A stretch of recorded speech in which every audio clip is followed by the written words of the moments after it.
ദൈവ തിരുനാമത്തിന് മഹത്വം ഉണ്ടാകട്ടെ.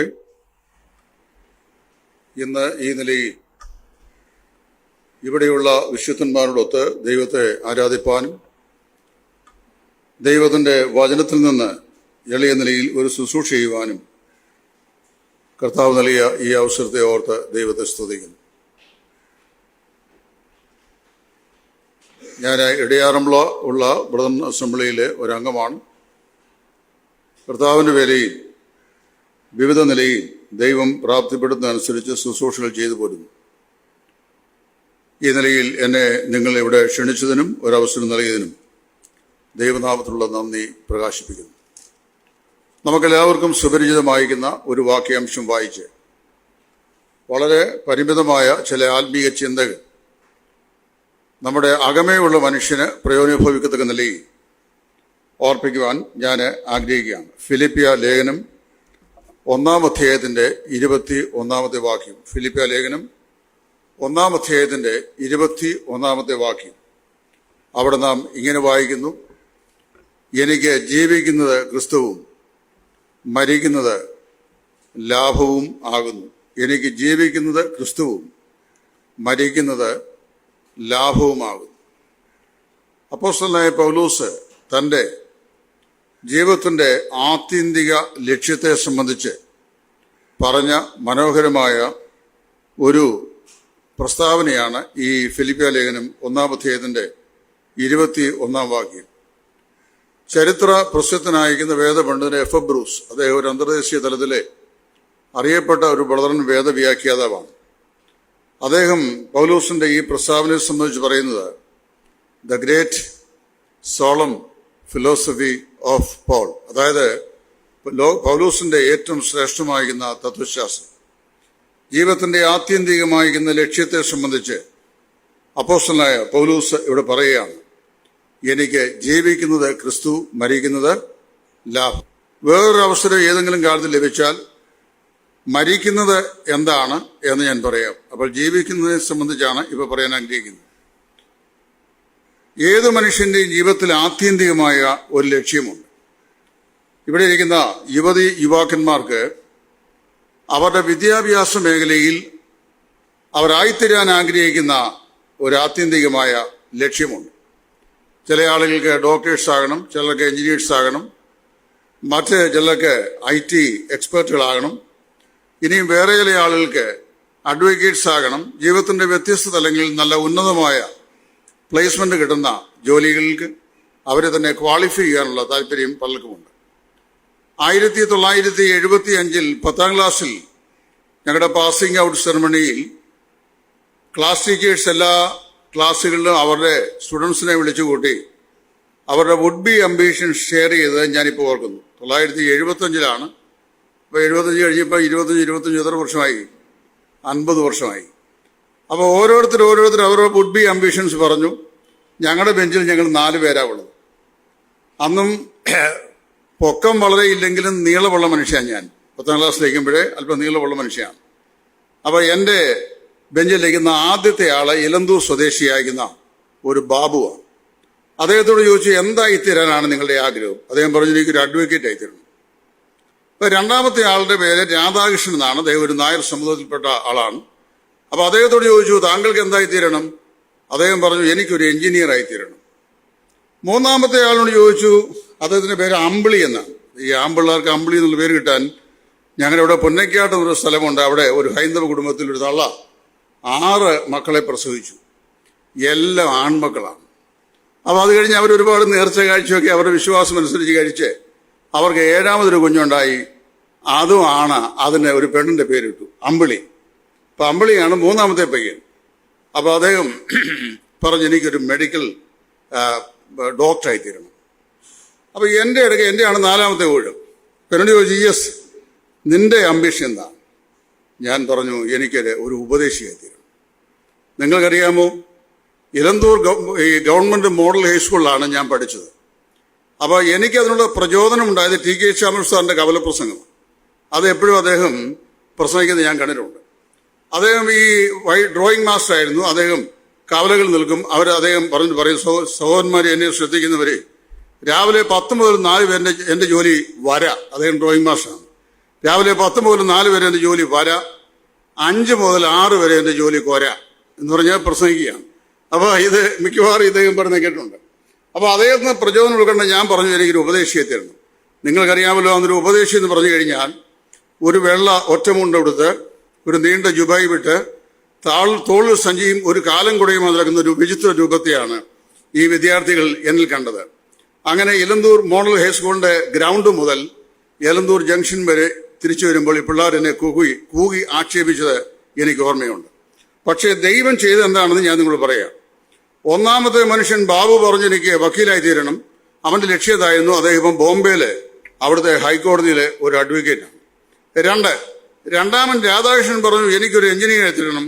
അദ്ദേഹം പഠിച്ച് ഒരു എഞ്ചിനീയറായി PWD സെക്ടറിൽ കേരളത്തിൽ അദ്ദേഹം ഇപ്പോൾ പെൻഷനായി. അദ്ദേഹം ഒരു എഞ്ചിനീയറായി. മൂന്നാമത്തെ ആൾ അമ്പിളി പറഞ്ഞു, ഈ പെൺകുട്ടി പേരുള്ള അമ്പിളി പറഞ്ഞു ഒരു ഡോക്ടറായി തീരണം. അദ്ദേഹം ഭോപ്പാൽ മെഡിക്കൽ കോളേജിൽ അദ്ദേഹം ഫിസീഷ്യനായി ഇപ്പോഴും സേവനം അനുഷ്ഠിച്ചുകൊണ്ടിരിക്കുന്നു. എന്റെ പ്രായമാണ്, 65 വയസ്സ് കാണും. നാലാമത്തെ പാവപ്പെട്ട ഞാൻ ഉപദേശിയാണെന്ന് പറഞ്ഞു. ഞാൻ കാലക്രമത്തിൽ ഉപദേശിയായി. അപ്പൊ ജീവിതത്തിന്റെ എല്ലാ രംഗങ്ങളിലും എല്ലാ ആളുകൾക്കും തങ്ങൾക്ക് ആയിത്തീരാനുള്ള ആഗ്രഹങ്ങൾ പലപ്പോഴും അവർക്കുണ്ടാകാറുണ്ട്. അത് ദൈവഹിതമാണെങ്കിൽ അങ്ങനെ ആയിത്തീരുകയും ചെയ്യും. ഒരിക്കൽ APJ അബ്ദുൽ കലാം അദ്ദേഹം പറഞ്ഞു അദ്ദേഹത്തിന് ഒരു പൈലറ്റായി തീരണം എന്നാണ് ആഗ്രഹം. ദ ഹിന്ദു എന്ന് പറയുന്ന ന്യൂസ് പേപ്പറിൽ അദ്ദേഹത്തിന്റെ ആത്മകഥ എഴുതുകയാണ്. പൈലറ്റായി തീരാൻ അദ്ദേഹം ആഗ്രഹിച്ചു. ഫിസിക്സിൽ ഹയർ റാങ്കിൽ പാസ്സായി. MSc ഫിസിക്സ് എടുത്തു, അവിടെയും അദ്ദേഹം പാസ്സായി. അങ്ങനെ അദ്ദേഹത്തിന് പൈലറ്റ് ടെസ്റ്റിന് വേണ്ടി അപ്പൊ ഈ വിദ്യാഭ്യാസം വേണ്ടി ചെന്നു. പരീക്ഷയിൽ 11 ഉണ്ടായിരുന്ന എല്ലാ ആളുകളുടെയും കൂട്ടത്തിൽ 1ാം റാങ്കിൽ പാസ്സായി. പക്ഷേ ഫിസിക്കൽ ടെസ്റ്റിൽ പരാജയപ്പെട്ടു പോയി. കാരണം അദ്ദേഹം വലിയ സൗന്ദര്യമുള്ള മനുഷ്യനായിരുന്നല്ലോ. അപ്പോൾ പരാജയപ്പെട്ടു. താൻ നിരാശനായി. ഇവിടുന്ന് പിതാവിന്റെ അല്പം കൂലിപ്പണി ചെയ്ത് കിട്ടിയ കാശും മോഷ്ടിച്ചുകൊണ്ട് അദ്ദേഹം ട്രെയിനിൽ കയറി അങ്ങനെ യമുനാ നദിയുടെ തീരത്ത് UP ചെന്നിട്ട് അവിടുത്തെ യമുനാ നദിയുടെ ബാങ്കിൽ ആ വെള്ളത്തിൽ ചാടി ചാകാനായിട്ട് ആത്മഹത്യ ചെയ്യാനായിട്ട് ഇദ്ദേഹം യാത്ര ചെയ്ത് അവിടെ എത്തി സാധാരണയായി സന്യാസിമാർ കുളിക്കാൻ വരാത്തൊരു സമയം നോക്കി അദ്ദേഹം അവിടെ ചെന്നു. വളരെ വിഷാദവദനായി ഈ നദിയുടെ ബാങ്കിൽ കൂടി അങ്ങോട്ടും ഇങ്ങോട്ടും നടക്കുമ്പോൾ ഒരു സന്യാസി അവിടെ വന്നു. അദ്ദേഹം ജലപാനം ചെയ്യാൻ വന്നു കഴിഞ്ഞപ്പോൾ അദ്ദേഹം ചോദിച്ചു, കുഞ്ഞെ നീ എന്താ ഇതിലേ നടക്കുന്നത്? അപ്പൊ ഇദ്ദേഹം വളരെ വിഷാദവദനാണ്. അപ്പൊ ഈ സന്യാസിയോട് ഈ APJ അബ്ദുൽ കലാം ചോദിച്ചു, Swami, can you tell me that who I would become? ഞാൻ ആരായിത്തീരും എന്നൊന്ന് പറയാമോ? അപ്പൊ അത് ഈ സന്യാസിനോട് പറഞ്ഞു, നീ ആരായിത്തീരുമെന്ന് പറയാൻ എനിക്ക് സാധിക്കുകയില്ല, വേറെ ഒരാൾക്കും പറ്റുകയില്ല, നിനക്കും സാധിക്കുകയില്ല. എന്നാൽ നീ ആരായിത്തീരാൻ ദൈവം തീരുമാനിച്ചോ ആ സ്ഥാനത്ത് നീ ആയിത്തീരും എന്ന് പറഞ്ഞു. ആ മനുഷ്യനാണ് പിന്നീട് ISROയുടെ ഏറ്റവും ചീഫായി നിയമിതനായി. പിന്നെ ഏറ്റവും ഒടുവിലായി നമ്മുടെ ഇന്ത്യയുടെ രാഷ്ട്രപതികളിൽ ഒരാളായി മാറി പിന്നെ മരിച്ചുപോയ APJ അബ്ദുൽ കലാം. അപ്പൊ അദ്ദേഹം ആ ലേഖനം അവസാനിപ്പിക്കുന്നതിനെയാണ് എഞ്ചിൻ പൈലറ്റായി തരാൻ ആഗ്രഹിച്ചു. പക്ഷേ ഫിസിക്കൽ ടെസ്റ്റിൽ ഞാൻ പരാജയപ്പെട്ടു. എന്നെ കൊള്ളാത്തവനായി തള്ളിക്കളഞ്ഞു. എന്നാൽ ദൈവം എന്നെ രാജ്യത്തിന്റെ പൈലറ്റാക്കി മാറ്റി. അപ്പൊ ജീവിതത്തിന്റെ ആത്യന്തികമായ ലക്ഷ്യം നമുക്കുണ്ടെങ്കിൽ, ആ ലക്ഷ്യം ദൈവസ്ഥനിൽ വിശുദ്ധമാണെങ്കിൽ നാം ആഗ്രഹിക്കുന്ന തുറമുഖത്ത് ദൈവം നമ്മെ കൊണ്ട് എത്തിക്കും. ഇവിടെ അപ്പോസ്തലനായ പൗലോസ് പറയുകയാണ്, എന്റെ ജീവിതത്തിന്റെ ആത്യന്തിക ലക്ഷ്യം എന്താണ്? എനിക്ക് ജീവിക്കുന്നത് യേശുക്രിസ്തുവാണ്.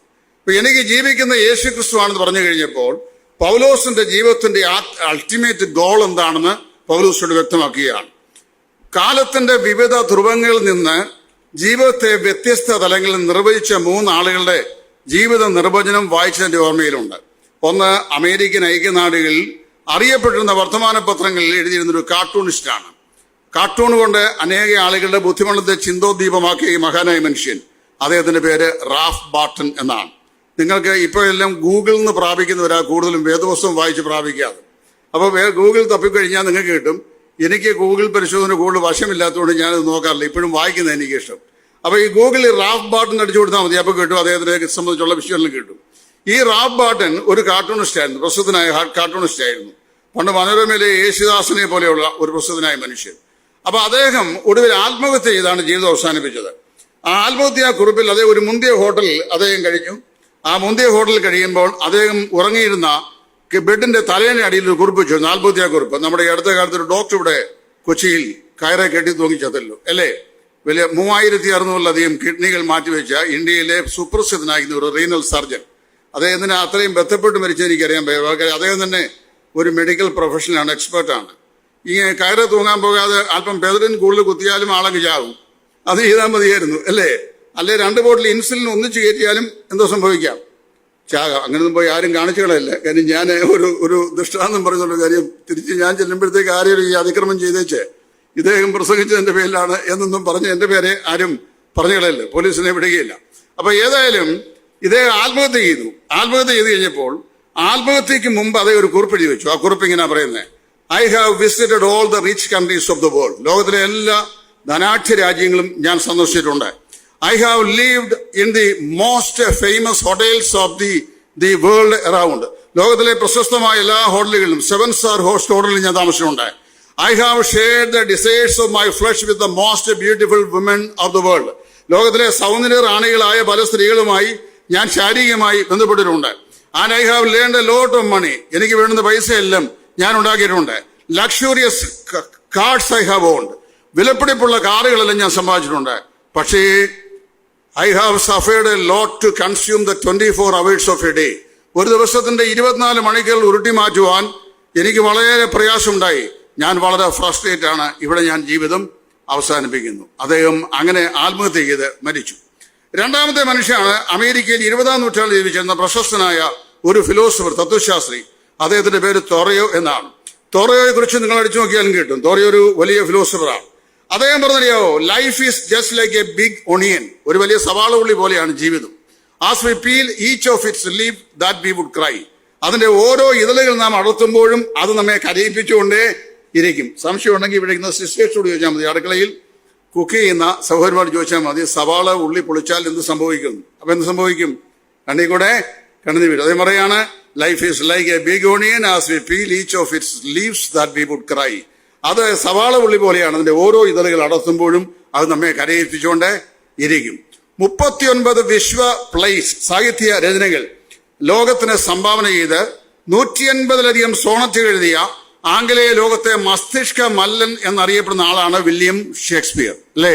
അയാളെക്കാൾ വലിയ ഒരു സാഹിത്യകാരനെ നമ്മൾ ഈ അടുത്ത കാലത്തും കണ്ടില്ല. വലിയ അദ്ദേഹത്തിന്റെ ഭാഷ തന്നെ വായിച്ച് മനസ്സിലാക്കാൻ വളരെ പ്രയാസമുള്ളതാണ്. നമ്മളൊക്കെ കോളേജിൽ പഠിക്കും, BA MA ഒക്കെ ലിറ്ററേച്ചർ എടുത്ത് പഠിക്കുന്നവർക്ക് അല്ലേ, ഈ ഷേക്സ്പീരിയൻ പ്ലേ ഒക്കെ വായിച്ചാൽ അതിനകത്ത് ഈ ഇംഗ്ലീഷ് കാവ്യങ്ങളാണ്. അതിന്റെ ആശയമൊക്കെ വായിച്ച് ശരിയായി തർജ്ജമ ചെയ്തില്ലെങ്കിൽ ആകെ അബദ്ധമൊക്കെ.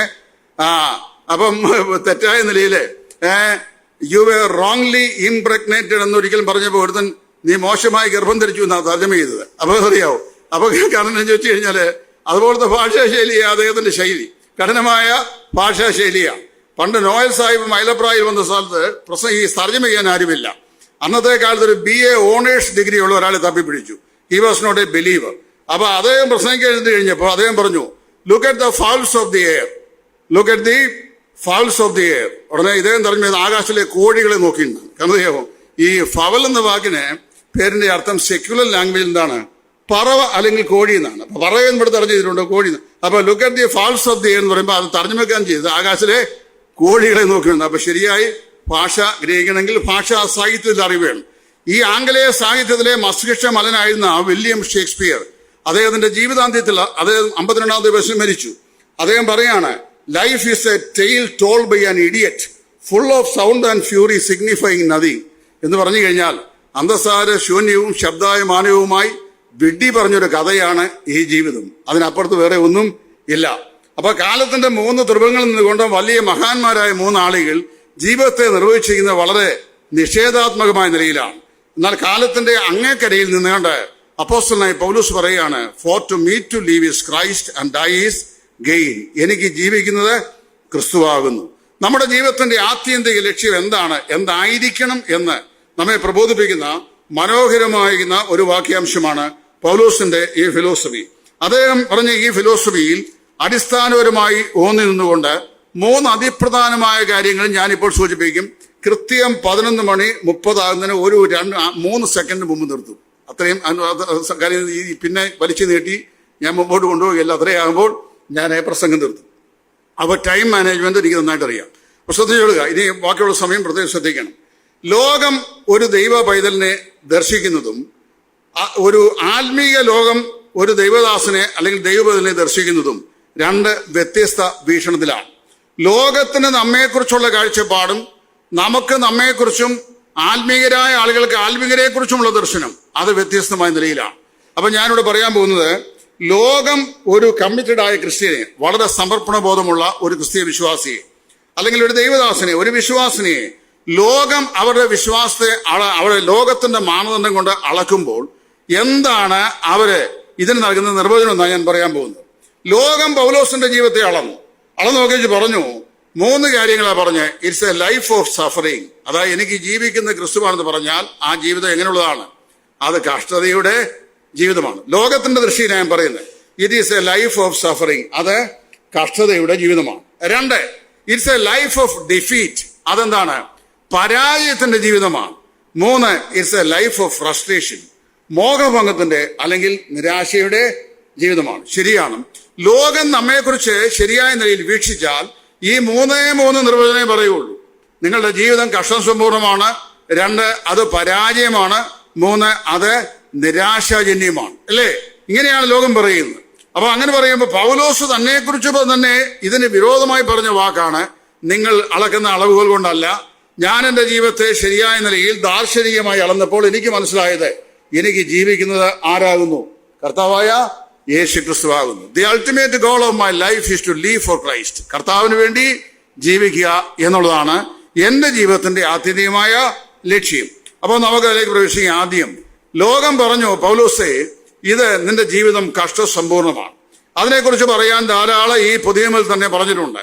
വലിയ ധനാഢ്യമായ ഒരു പശ്ചാത്തലത്തിൽ ജനിച്ചു വളർന്ന് എഫബ്രൂസിനെ പോലുള്ള പ്രശസ്തന്മാരായ വേദവ്യാഖ്യാതാക്കൾ പറയുന്നത് ശരിയാണെങ്കിൽ ഒരു വലിയ പ്രാചീന ഗ്രീസിലെ ഒരു വലിയ കപ്പലുടമസ്ഥനായ ഒരു മനുഷ്യന്റെ ഏകമകനായി ജീവിച്ച് എല്ലാ സുഖസൗകര്യാദികളുള്ള ഈ മനുഷ്യൻ അന്നത്തെ കാലത്ത് യഹൂദന്മാരുടെ ഹില്ലേൽ യൂണിവേഴ്സിറ്റി, അതായത് മതപഠന സർവകലാശാലയായിരിക്കുന്ന ഹില്ലേൽ യൂണിവേഴ്സിറ്റിയുടെ ചാൻസലറായിരുന്ന ഡോക്ടർ ഗമാലിയേലിന്റെ പാദപീഠത്തിൽ ഇരുന്ന അദ്ദേഹമായിരുന്നു ഇദ്ദേഹത്തിന്റെ മെന്റർ. ആര്? ഗമാലിയേലായിരുന്നു പൗലോസിന്റെ മെന്റർ. അവിടെ ഇരുന്ന ന്യായപ്രമാണം സസൂക്ഷ്മമായി പഠിച്ച അന്നത്തെ കാലത്ത് ഒരു വൈജ്ഞാനികനായിരുന്നു അപ്പോസ്തലനായ പൗലോസ്. ഇന്നാണെങ്കിൽ നല്ലൊരു പ്ലേസ്മെന്റ് പൗലോസിനെ നിശ്ചയമായിട്ടും കിട്ടും. ഏറ്റവും നല്ല പേ കിട്ടും. ചില ആളുകളിലേക്ക് സാക്ഷ്യം പറയുമ്പോൾ ഞാൻ അതിശയിച്ചു പോയിട്ടുണ്ട്. 6 നമ്പർ സാലറി കിട്ടാൻ തുടങ്ങിയ അന്നാണ് ഞാൻ റിസൈൻ ചെയ്ത് കർത്താവിന്റെ വേലയ്ക്ക് വേണ്ടി എന്നൊക്കെ പറയുന്ന ആളിനെ കാണുമ്പോൾ ഇവൻ കർത്താവിന് വേണ്ടി എന്തോ ഒരു ഔദാര്യം ചെയ്തതുപോലെ കേൾവിക്കാർക്ക് തോന്നിപ്പോകും. ശ്രദ്ധിക്കുക, പൗലോസ് അന്നും ഇന്നും ഒരു പക്ഷെങ്കിൽ റോമൻ വേൾഡിൽ ഒരു വലിയ പ്ലേസ്മെന്റ്, ഇന്നത്തെ ലോകത്താണെങ്കിലും വലിയ പ്ലേസ്മെന്റ് കിട്ടാൻ യോഗ്യനായ വിദ്യാസമ്പന്നനായ ആളാണ്. Paper PhD കാരനല്ല. അത് പ്രത്യേകം ശ്രദ്ധിക്കണം. ധാരാളം പേപ്പർ PhD കാരുണ്ട്. ഇപ്പൊ പ്രത്യേക തിയോളജിക്കൽ ലോകത്താണ് ഏറ്റവും കൂടുതൽ പേപ്പർ PhD കാര് ഉള്ളത്. മറിഞ്ഞു വീണാൽ ഈ ഡോക്ടറേഷന് മേലോട്ടാണ് ഇപ്പൊ നമ്മൾ വീഴുന്നത്. പക്ഷെ വേറെ രഹസ്യം പറയാം. ഞാൻ ഒരു സാധാരണ ഗവൺമെന്റ് സ്കൂളിൽ പഠിച്ച ആളാണ്. സാധാരണ ഗവൺമെന്റ് സ്കൂളിൽ പഠിച്ചത് പിന്നീട് തിയോളജി പഠിക്കാൻ വേണ്ടി സറാമ കോളേജിൽ പോയെന്നുള്ളത് ശരിയാണ്. ഒരു 4-5 PhD കാരിൽ ലെറ്റർ ഡ്രാഫ്റ്റ് ചെയ്യാൻ ഈ പാവപ്പെട്ട എൻ്റെ അടുത്താണ് വരുന്നത്. ഇപ്പൊ ഞാൻ ചോദിക്കുക, ഒരു PhD കാരൻ ചോദിച്ചു, if you got a real PhD you should be competent enough to draft a letter without grammatical mistake. അല്ലേ? ചെയ്യാൻ സാധിക്കും. പിന്നെ why should you come to me? അപ്പൊ എന്നോട് അറിയാവോ, അത് സാറി ഇതിൽ ഒക്കോളുന്നു.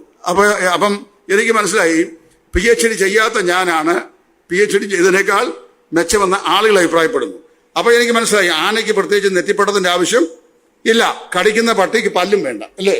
കടിക്കുന്ന നാടൻ പട്ടിയാണെങ്കിൽ അതിന് പല്ലും വേണ്ട, അത് ചുമ്മാ ചപ്പിയാൽ പോലും മുറിയും. അതുപോലെ തന്നെ ആനയ്ക്ക് എന്തോ വേണ്ട?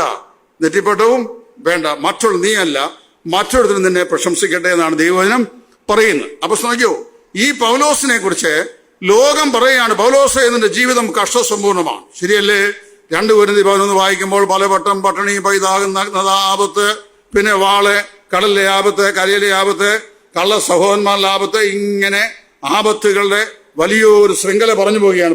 പറയുകയാണ്, ഞാൻ 1 കുറയെ 40 അടി 5 വട്ടം കൊണ്ടു. ഇതെല്ലാം പറയുന്നുണ്ട്. ധാരാളം കഷ്ടസമ്പൂർണമാണ് ഈ 32 വർഷക്കാലത്തെ ജീവിതം. അപ്പൊ സ്വസ്ഥതയുള്ള ഒരു നിമിഷം പോലും പൗലോസിനില്ല എന്ന് പറയത്തക്ക നിലയിൽ കഷ്ടതയുടെ തീച്ചുളയിൽ ദൈവം മെരുക്കിയെടുത്ത ഒരു ജീവ ഉൽപ്പന്നമായിരുന്നു അപ്പോസ്തലനായ പൗലോസിന്റെ ജീവിതം. അത് ശരിയാണ്. പക്ഷെ ദൈവം എന്തുകൊണ്ട് എന്റെ ആത്യന്തികമായ ജീവിത ലക്ഷ്യം ഈ യേശു ക്രിസ്തുവാണെന്ന് പറയുന്ന ഒരു ദൈവപൈതലിനെ കഷ്ടതയിൽ കൂടി തികഞ്ഞവനാക്കി കടത്തിവിടുന്നു എന്നുള്ളത് ഉള്ളതിലേക്ക് ഒരു 3-4 ദൃഷ്ടാന്തങ്ങൾ വളരെ വേഗത്തിൽ ഞാൻ പറയാം. ഒന്ന്, ടു പെർജ് അവർ ലൈഫ്സ്, നമ്മുടെ ജീവിതത്തെ ശുദ്ധീകരിക്കുക. പൊന്ന് ഏറ്റവും വിലപ്പെട്ട ലോഹമാണ്. എന്നാൽ അതിനെ പൊന്നും വിലപിടിപ്പുള്ളതുമാക്കി തീർക്കുന്നത് അനേക പ്രാവശ്യം തീയിൽ കൂടി ഉരുക്കിയെടുത്ത് അതിന്റെ കീടങ്ങളെയെല്ലാം നീക്കി അതിനെ കീടരഹിതമായിരുന്ന തനി തങ്കമാക്കി കൈ കൊണ്ടുവരുമ്പോഴാണ് അവന് പവൻ 65,000 രൂപ വിലയുള്ളത്. നമുക്കല്പം നിഷിദ്ധമാണെങ്കിലും മാർക്കറ്റിൽ അതിന് വലിയ വിലയാണ്. അപ്പൊ ഏതായാലും ഈ പവന് അങ്ങനെയാണ് ഒരുക്കിയെടുക്കുന്നത്. പക്ഷേ ഈ സ്വർണ്ണക്കനിയിൽ കോളാർ ഗോൾഡ് ഫാക്ടറി കാണാൻ വേണ്ടി ഞാൻ പോയി. അവിടെ ചെന്നപ്പോൾ സ്വർണം, ഞാൻ ചിന്തിച്ച് കുഴിക്കുന്ന എല്ലാം സ്വർണ്ണമായി ഇങ്ങോട്ട് എടുക്കുകയാണ്. അങ്ങനല്ല. അപ്പൊ അതിനകത്ത് കയറിയെല്ലാം കണ്ടു കഴിഞ്ഞപ്പം സ്വർണത്തിന്റെ ഒരു തരി പോലും കണ്ണുകൊണ്ട് കാണാൻ പറ്റിയില്ല. കുറെ മണ്ണ് വാരി കല്ലുമെല്ലാം കൊടുക്കുന്നു. ഞാൻ ചോദിച്ചത് ഇതിനകത്ത് സ്വർണ്ണം ഇരിക്കുന്നത്. ഇത് പ്രോസസ് ചെയ്ത് ഏറ്റവും വരുമ്പോൾ നല്ല ഒന്നാം സ്വർണ്ണമായിട്ടാണ് കിട്ടുന്നത്. അപ്പൊ ദൈവം നമുക്ക് തരുന്ന അഗ്നി പരിശോധനകൾ എന്ന് പറയുന്നത് നമ്മെ മൂല്യമുള്ളവരാക്കി തീർക്കുവാൻ ദൈവം ചെയ്യുന്നതും. 2, നമ്മുടെ ജീവിതത്തിന്റെ അശുദ്ധിയെ ശുദ്ധീകരിപ്പാൻ ദൈവം അനുവദിക്കുന്നതുമായ ദൈവത്തിന്റെ പരിശോധനയുടെ മൂശയാണ് ഒരു ക്രിസ്തീയ ദൈവവേദന്റെ ജീവിതത്തിലെ വിവിധങ്ങളായ കഷ്ടതകൾ. അത് രോഗമാകാം, സാമ്പത്തിക ക്ലേശങ്ങളാകാം, മറ്റുള്ളവരാലുള്ള വിമർശനങ്ങളാകാം, അടിച്ചൊതുക്കലാകാം, ഉപദ്രവങ്ങളാകാം, കഷ്ടങ്ങളാകാം, സങ്കടങ്ങളാകാം, വിമർശനങ്ങളാകാം, പിന്നെ മറ്റുള്ളവരുടെ ഗേസിംഗ് ആകാം. ഇതൊക്കെയാകാം, ഏതുമാകാം. ദൈവം അതൊക്കെ നമ്മെ ഉപയോഗിക്കുന്നു. ദൈവത്തിന്റെ ദാസനായ ജോബിനെ കുറിച്ച് ദൈവം തന്നെ സാക്ഷ്യം പറഞ്ഞിട്ടുണ്ട്. നിർമ്മലൻ, നിഷ്കളങ്കൻ, പിന്നെ ദോഷം വിട്ട് അകലുന്നവൻ, ഭക്തൻ. ഇങ്ങനെ 4 സാക്ഷ്യങ്ങൾ ദൈവം തന്നെ പറഞ്ഞ ഈ ദൈവദാസനെ കുറിച്ച് അവന് പോലും അറിയാൻ വയ്യാതിരുന്ന ഒരു കീടം അവന്റെ ജീവിതത്തിൽ മറഞ്ഞു കിടന്നുവെന്ന് 42-ാം അധ്യായത്തിന്റെ 6-ാം വാക്യം വായിക്കുമ്പോൾ മനസ്സിലാകും. അവിടെ പറയുന്നത് യഹോവ അവനോട് ചൊല്ലിക്കാട്ടുന്ന സംസാരിക്കുമ്പോൾ, ദൈവത്തെ കാണേണ്ടതുപോലെ കണ്ടപ്പോൾ, ദൈവത്തെ അറിയേണ്ടതുപോലെ അറിഞ്ഞപ്പോൾ, ദൈവത്തെ കേൾക്കേണ്ടതുപോലെ കേട്ടപ്പോൾ അവന്റെ സ്വന്തം ജീവിതത്തിലേക്ക് അവൻ നോക്കിയിട്ട് പറയുകയാണ്, ഇപ്പോൾ ഞാൻ എന്നെ തന്നെ രട്ടിലും വെണ്ണീരിലും കിടന്ന് അനുദപിക്കുന്നു. മനസ്സിലായോ? തനിക്കറിയാൻ വയ്യായിരുന്നു. അപ്പൊ ഏതു മനുഷ്യന്റെയും ജീവിതത്തിൽ ഉയർന്നു നിൽക്കുന്ന തനിക്ക് തന്നെ അറിയാൻ വയ്യാത്തൊരു സ്വഭാവം ഉണ്ടെന്നറിയാവോ? ഞാൻ, അതായത് ഐ എന്ന് പറയുന്നത് ഞാൻ. അത് എല്ലാ മനുഷ്യനും ഇതുണ്ട്. ഒരല്പം വളവ് അതിന് ആവശ്യം വന്നു കഴിഞ്ഞാൽ അത് ജീസസിലേക്ക് മാറും. പക്ഷെ ഞാൻ ഇപ്പോൾ എന്നെ തന്നെ രട്ടിലും വെണ്ണീരിലും കിടന്ന് അനുഭവിക്കുന്നു. എടുത്ത് അത് വെണ്ണിലിട്ട് കഴിഞ്ഞപ്പോൾ എവറിങ് വാസ് ഓൾ റൈറ്റ്, അല്ലേ? എല്ലാം ഭംഗിയായി, എല്ലാം കൃത്യമായി. To purge out the dirt of our life, നമ്മുടെ ജീവിതത്തിന്റെ മാലിന്യങ്ങളെ നീക്കുവാൻ ദൈവം കഷ്ടതകളെ ജീവിതത്തിൽ അനുവദിക്കുന്നു. Number 2, to rededicate our life to the altar of the love of God. നമ്മുടെ കർത്താവായ യേശു ക്രിസ്തുവിന്റെ സ്നേഹമാകുന്ന ബലിപീഠത്തിൽ നമ്മുടെ ജീവിതത്തെ ആവർത്തിച്ച് സമർപ്പിക്കേണ്ടതിന് ദൈവം കഷ്ടതയെ ജീവിതത്തിൽ അനുവദിക്കാറുണ്ട്. നിങ്ങൾക്കൊരു പക്ഷേ പലർക്കും അറിയാവുന്ന പ്രശസ്തനായ ഒരു ന്യൂക്ലിയർ മെഡിക്കൽ സയന്റിസ്റ്റ് ഇപ്പൊ വയസ്സി എന്ന് തിരുവല്ലയിൽ താമസിക്കുന്നുണ്ട്. നവജീവോദയത്തിന്റെ മരുമോനായിരുന്നുണ്ടോ സയന്റിസ്റ്റ് ഡോക്ടർ ജോർജ് ശാമുവേൽ. അദ്ദേഹം അമേരിക്കയിലെ മാസച്യൂസെറ്റ്സ് ഹോസ്പിറ്റലിലെ പ്രശസ്തനായ ഒരു ന്യൂക്ലിയർ മെഡിക്കൽ സയന്റിസ്റ്റ് ആണ്. അപ്പോൾ വാസ്തവത്തില് ഈ മനുഷ്യന്റെ 3 മക്കൾ 2 പേർക്കും ഗുരുതരമായിരിക്കുന്ന 2 മെഡിക്കൽ വേൾഡിലെ ലോകത്തെ ഗുരുതരമായിരിക്കുന്ന ഒരു രോഗം എന്തറിയോ? സ്യൂഡോ വിസിഡോസിസ്, അതായത് സിസ്റ്റിക് ഫൈബ്രോസിസ് എന്ന് പറയപ്പെടുന്ന രോഗം. അത് ബാക്കി നിങ്ങൾ പോയി തപ്പിയാൽ മതി ഗൂഗിൾ. സ്യൂഡോ വിസിഡോസിസ് അല്ലെങ്കിൽ സിസ്റ്റിക് ഫൈബ്രോസിസ് എല്ലാ ലക്ഷണം കിട്ടും. ഞാൻ മെഡിക്കൽ എക്സ്പേർട്ട് അല്ലല്ലോ, വായിച്ചുള്ള അറിവ് മാത്രമേ ഉള്ളൂ. ഇദ്ദേഹത്തെയും മക്കളെയും ഞാൻ കണ്ടിട്ടുണ്ട്. 1989 നവംബർ മാസം വരെ ഈ രോഗത്തിന്റെ ജീനിനെ വൈദ്യശാസ്ത്രം ഡിറ്റക്ട് ചെയ്തിരുന്നില്ല. അതുകൊണ്ട് അതിനൊരു ട്രീറ്റ്മെന്റും ഉണ്ടായിരുന്നില്ല. അപ്പൊ ട്രീറ്റ്മെന്റ് ഇല്ലാത്ത രോഗം. അദ്ദേഹം അമേരിക്കയിൽ നിന്ന് ഈ ജോലി റിസൈൻ ചെയ്ത് നോർത്ത് ഇന്ത്യയിൽ കർത്താവിന് വേലയ്ക്ക് വേണ്ടി വന്നു. അതെന്റെ കൊളീഗ്സ് എല്ലാം പറഞ്ഞു, പോകരുത്, ഈ അബദ്ധം കാണിക്കരുത്, ഈ സയന്റിഫിക് വേൾഡിൽ തന്നെ ഒരു സയന്റിസ്റ്റായി തുടർന്നുകൊണ്ട് നിങ്ങൾക്ക് മാന്യമായ സുവിശേഷ വില ചെയ്യാം എന്നൊക്കെ പറഞ്ഞു. പക്ഷേ ഈ വയ്യാത്ത കുഞ്ഞുങ്ങളെ കൊണ്ട് ഇവിടെ വന്നു. ആകെ വല്ലാത്ത കഷ്ടത്തിലായി. ഭയങ്കരമായ രോഗമാണ്. ഈ ഹോസ്പിറ്റൽ മെഡിക്കൽ മിഷനിൽ പല പ്രാവശ്യം അഡ്മിറ്റ് ചെയ്തിട്ടുണ്ട്. ശരീരത്തിന്റെ വിണങ്ങളിൽ നിന്ന് ഒഴുകിയിറങ്ങുന്ന പഴുപ്പിന്റെ സ്മെല്ല് 1/2 കിലോമീറ്റർ സ്ഥലത്ത് നിൽക്കുന്ന ആർക്കും അസഹനീയമാണ്. അത്രമാത്രം കഠിനമായ രോഗമാണ്. ആ രോഗത്തിന്റെ രോഗാതുരതയിൽ അതേ കുഞ്ഞുങ്ങളെ വളർത്തി. അപ്പൊ എന്തറിയാമോ, ഇദ്ദേഹം മടങ്ങി ഇവിടെ വന്ന് ഇദ്ദേഹത്തെ കൊണ്ട് ഇന്ത്യയിൽ താമസിക്കാൻ കഴിയുകയില്ല. ഈ കുഞ്ഞുങ്ങൾ രോഗാതുരരായി, ഇതിന് ട്രീറ്റ്മെന്റ് ഇല്ല, ഇതിന്റെ ജീനിനെ ഇതുവരെയും ഡിറ്റക്ട് ചെയ്തിട്ടില്ല, അതുകൊണ്ട് വൈദ്യശാസ്ത്ര ട്രീറ്റ്മെന്റ് ഇല്ല എന്നറിഞ്ഞു കഴിഞ്ഞപ്പോൾ ഇദ്ദേഹത്തിന്റെ കോളീഗ്സ് അല്ല അതുകൊണ്ട് പറഞ്ഞു, മണ്ടത്തരം കാണിക്കരുത്, ഞങ്ങൾ പറഞ്ഞല്ലേ, മടങ്ങി വരിക, സുഖമായി ഇവിടെ ജീവിക്കുക. അപ്പൊ അദ്ദേഹം കൊടുത്തൊരു മറുപടി 2 ലൈൻ അദ്ദേഹത്തിന്റെ ജീവസാക്ഷ്യം പറയുന്നത് ഞാൻ കേട്ടതാണ്. അദ്ദേഹം പറഞ്ഞത് അറിയാമോ? Circumstances in the life of A believer can be changed but the commitment cannot. അതായത് ഒരു ക്രിസ്തീയ വിശ്വാസിയുടെ ജീവിത സാഹചര്യങ്ങൾക്ക് ജീവിതത്തിൽ മാറ്റമുണ്ടാവാം, എന്നാൽ ദൈവസ്ഥനിൽ ചെയ്ത പ്രതിഷ്ഠയ്ക്ക് മാറ്റം ഉണ്ടാകാൻ പാടില്ല. എന്നിട്ട് അദ്ദേഹം പറഞ്ഞു, it is better to be in India in the will of God than to be in America outside the will of God. അതായത് ദൈവഹിതത്തിന്റെ വെളിയിൽ അമേരിക്കയിൽ വന്ന് സുഖവാസമായ ഒരു ജീവിതം നയിക്കുന്നതിനേക്കാൾ ദൈവഹിതപ്രകാരം ഇന്ത്യയിലായിരിക്കുന്നതാണ് എനിക്കേറെ ഇഷ്ടം. ദൈവം അതിനാണ് ചിലപ്പോൾ ചില വേള നമ്മുടെ ജീവിതത്തിൽ കഷ്ടതകളെ അനുവദിക്കുന്നത്. അതിലെന്ത് ചെയ്യരുത്? പെറുപിറക്കരുത്. പത്രോസ് പറയുന്നു, ഇങ്ങനെയുള്ള അഗ്നിശോധനകൾ വരുമ്പോൾ ഒരു അപൂർവ കാര്യം നിങ്ങൾക്ക് സംഭവിച്ചു എന്ന് ഓർത്ത് നിങ്ങൾ എന്ത് ചെയ്യരുത്? വല്ലാതെ വിഷമിക്കരുത്. ദൈവത്തിന് നമ്മുടെ ജീവിതത്തെക്കുറിച്ച് ഒരു ഉദ്ദേശമുണ്ട്. അത്രയും മാത്രമേ അതേക്കുറിച്ച് പറയാൻ കഴിയുള്ളൂ. ഇനി മൂന്നാമത്തെ വിഷയം, എന്തുകൊണ്ട് ദൈവം ജീവിതത്തിൽ അപൂർവമായ കഷ്ടതകളെ അനുഭവിക്കുന്നു? To achieve God's decide end. ദൈവം നമ്മെക്കുറിച്ച് ആഗ്രഹിക്കുന്ന ദൈവിക പദ്ധതി നമ്മുടെ ജീവിതത്തിലൂടെ നടപ്പിലാക്കുക. അതാണ് ദൈവം നമ്മെക്കുറിച്ച് ആഗ്രഹിക്കുന്നത്. എന്താ ദൈവം പറഞ്ഞത്? ഞാനൊരു ദൃഷ്ടാന്തം വളരെ വേഗത്തിൽ പറയാം. ദൈവത്തിന്റെ ദാസനായ ഇസ്ഹാക്ക്, അബ്രഹാമിന്റെ മകനായ ഇസ്ഹാക്ക്, വാഗ്ദത്ത സന്തതി. അബ്രഹാമിന്റെ പ്രായത്തിന്റെ 2/3 പ്രായമാകുമ്പോഴേക്ക് തന്നെ ഇദ്ദേഹത്തിന്റെ കണ്ണിന്റെ കാഴ്ച രണ്ടും നഷ്ടപ്പെട്ടു. കണ്ണിന്റെ കാഴ്ച നഷ്ടപ്പെട്ടു. അബ്രഹാമിന്റെ അത്രയും. അബ്രഹാം സാറായി മരിച്ച ശേഷവും പിന്നെയും കാഴ്ചയൊക്കെ ഉള്ളവനായിരുന്നു, ആരോഗ്യമുള്ളവരായിരുന്നു. പിന്നെയും കെതൂറയൊക്കെ വിവാഹം കഴിച്ച് യോക്സാൻ, മിദ്യാൻ മുതലായ കുഞ്ഞുങ്ങളൊക്കെ ഈ വകയിൽപ്പെട്ടതാണ്. അവയൊക്കെ ഉണ്ടായി അവർ നല്ല വാർദ്ധക്യത്തിലാണ് മരിക്കുന്നത്. എന്നാൽ അബ്രഹാമിന്റെ പ്രായത്തിന്റെ 2/3 പ്രായമായപ്പോഴേക്കും ഇസ്ഹാക്കിന്റെ കാഴ്ച നഷ്ടപ്പെട്ടു. അപ്പൊ നമ്മൾ ചിന്തിക്കുക, എന്താ ഇങ്ങനെ സംഭവിക്കാൻ കാര്യം? അങ്ങനെ ദൈവം കാഴ്ച നഷ്ടപ്പെടുത്തിയില്ലായിരുന്നെങ്കിൽ എന്തോ പറയാമെന്ന് ആദ്യം ഞാൻ പറയാം. അവന്റെ കാഴ്ച അങ്ങനെ നഷ്ടപ്പെട്ടില്ലായിരുന്നെങ്കിൽ അവന് യാക്കോബിനെ അനുഗ്രഹിക്കുന്നതിന് പകരം ആരെ അനുഗ്രഹിക്കുകയുള്ളൂ? യേശാവിനെ അനുഗ്രഹിക്കുള്ളൂ. പക്ഷെ അവർ അമ്മയുടെ ഗർഭപാത്രത്തിൽ ഉരുവാകുന്ന സമയത്ത് തന്നെ മൂത്തവൻ ഇളയവനെ സേവിക്കുമെന്നും ഇളയവനെ ഞാൻ വിധി നിർണയപ്രകാരം തിരഞ്ഞെടുത്തിരിക്കുന്നു. ദൈവം ഈ കുട്ടികൾ ആണാകട്ടെ പെണ്ണാകട്ടെ ഏതാണ് ഇതിന്റെ സെക്സ് എന്ന് പോലും അറിയാൻ വയ്യാത്ത സമയത്ത് തന്നെ ദൈവം പറഞ്ഞു, ഞാൻ ഇങ്ങനെയാണ് സംവിധാനം ചെയ്യുന്നത്. ദൈവത്തിന്റെ നിത്യത്തിലെ നിർണയമായിരുന്നു. അവന്റെ നിർണയത്തോട് മറന്നു നിൽക്കുന്നവൻ ആർ? ദൈവത്തിന് ഉപദേശിച്ചു കൊടുക്കേണ്ടതിന് അവന് മന്ത്രിയായിരുന്നവൻ ആർ? അത് ദൈവത്തിന്റെ ഇഷ്ടമാണ്. ദൈവം അങ്ങനെയാണ് ചെയ്തത്. പക്ഷേ യഹൂദന്മാരുടെ പാരമ്പര്യം അനുസരിച്ച് ഇസ്ഹാക്ക് ഒരിക്കലും ആരെ അനുഗ്രഹിക്കുകയില്ല? യാക്കോബിനെ അനുഗ്രഹിക്കുകയില്ല. മൂത്തവനെ മാത്രമേ അനുഗ്രഹിക്കുള്ളൂ. ഇരട്ടി അവകാശം അവന് മാത്രമേ ഏൽപ്പിച്ചു കൊടുക്കുകയുള്ളൂ. എന്നാൽ ദൈവത്തിന്റെ പദ്ധതി അങ്ങനെയല്ലായിരുന്നു. ദൈവത്തിന്റെ പദ്ധതി യാക്കോബിനെ അനുഗ്രഹിക്കുക എന്നുള്ളതായിരുന്നു. അത് സാധിക്കണമെങ്കിൽ എന്ത് ചെയ്യണം? അകാലത്തിൽ തന്നെ അവന്റെ കണ്ണിന്റെ കാഴ്ച നഷ്ടപ്പെട്ടേ മതിയാവൂ. ചില കാര്യങ്ങളൊക്കെ നമ്മുടെ ജീവിതത്തിൽ സംഭവിക്കുമ്പോൾ എന്തുകൊണ്ട് ഇത് എന്റെ ജീവിതത്തിൽ വന്നു ഭവിക്കുന്നു എന്ന വിശദീകരണം നമുക്കറിയാൻ കഴിയുകയില്ല. എന്നാൽ പിന്നീട് നമുക്കത് മനസ്സിലാക്കാനായി കഴിയും. നമ്മൾ ചെയ്തതെല്ലാം നന്മയ്ക്കായിട്ടായിരുന്നു എന്ത് ചെയ്യും?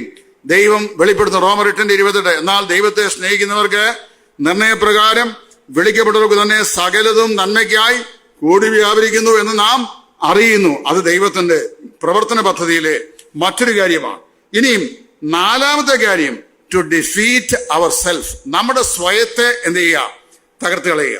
നമ്മുടെ എല്ലാവരുടെയും ജീവിതത്തിൽ ഈ സ്വയം അല്ലെങ്കിൽ സ്വാർത്ഥത എന്ന് പറയുന്ന ഒരു സ്വഭാവമുണ്ട്. അത് ഏതു മനുഷ്യനുമുണ്ട്. അസൂയയെ കുറിച്ച് പറയുമ്പോൾ ചിലർ പറയും എനിക്ക് അസൂയയില്ലെന്ന്. ചുമ്മാതാണ്. എല്ലാ മനുഷ്യനും എന്തുകൊണ്ട്? അസൂയുണ്ട്. പറഞ്ഞോട്ടെ, എൻ്റെ എല്ലാ മനുഷ്യനും എന്തുകൊണ്ട്? അസൂയുണ്ട്. ഇവിടെ ഇരിക്കുന്ന മനുഷ്യരുടെ കാര്യമല്ല, എല്ലാ മനുഷ്യരുടെയും കാര്യമാണ്. മനസ്സിലായി? അപ്പം എല്ലാ മനുഷ്യർക്കും അസൂയയുണ്ട്. അതിന്റെ ഇന്റൻസിറ്റി കൂടിയും കുറഞ്ഞും ഇരിക്കും. തീവ്രത കൂടിയും കുറഞ്ഞും മാത്രമേ ഇരിക്കുകയുള്ളൂ. ഞാനൊരു ദൃഷ്ടാന്തം പറയാം.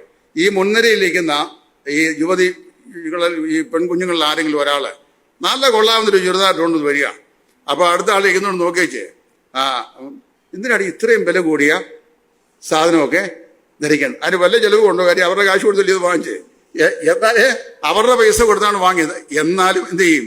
ഒരഭിപ്രായം പറയും. ഇപ്പൊ സാരി കൊടുത്തിട്ട് ഞാൻ എവിടുന്ന ഈ സാരി വാങ്ങിച്ചത്? ഇവിടെ മുഴുവൻ ടെക്സ്റ്റൈൽ ഷോറൂം കിടക്കുക, നിങ്ങളും പോയാൽ കിട്ടും സാധനം. ഇപ്പൊ എല്ലാ മനുഷ്യന്റെയും മനസ്സിൽ എന്തുകൊണ്ട്? മോറോലെസ് അസൂയ ഉണ്ട്. അത് ജന്മസ്വത്വമായി മനുഷ്യനുള്ളതാണ്. ആൽബർട്ട് ഐൻസ്റ്റീൻ പറഞ്ഞു, ആറ്റം ബോംബ് ഒരു മനുഷ്യനെയും കൊല്ലുകയില്ല. ഒരു മനുഷ്യനെ, അതാണല്ലോ ഈ അണുശക്തിയുടെ പിതാവായി അറിയപ്പെടുന്ന E=mc² എന്ന് പറയുന്ന ആപ്തവാക്യം ലോകത്തിന് സംഭാവന ചെയ്ത മഹാനായ മസ്തിഷ്ക മല്ലനാണ്. അപ്പൊ ഇതുണ്ടാക്കിയപ്പോൾ അദ്ദേഹത്തോട് ആളുകൾ ചോദിച്ചു, ഇതെല്ലാം മാനവരാശിയെ സംവരിക്കുന്ന സാധനമല്ലേ? അദ്ദേഹം പറഞ്ഞു, ആറ്റം ബോംബ് ഒരിക്കലും മനുഷ്യൻ ചെയ്യില്ല, കൊല്ലുകയില്ല.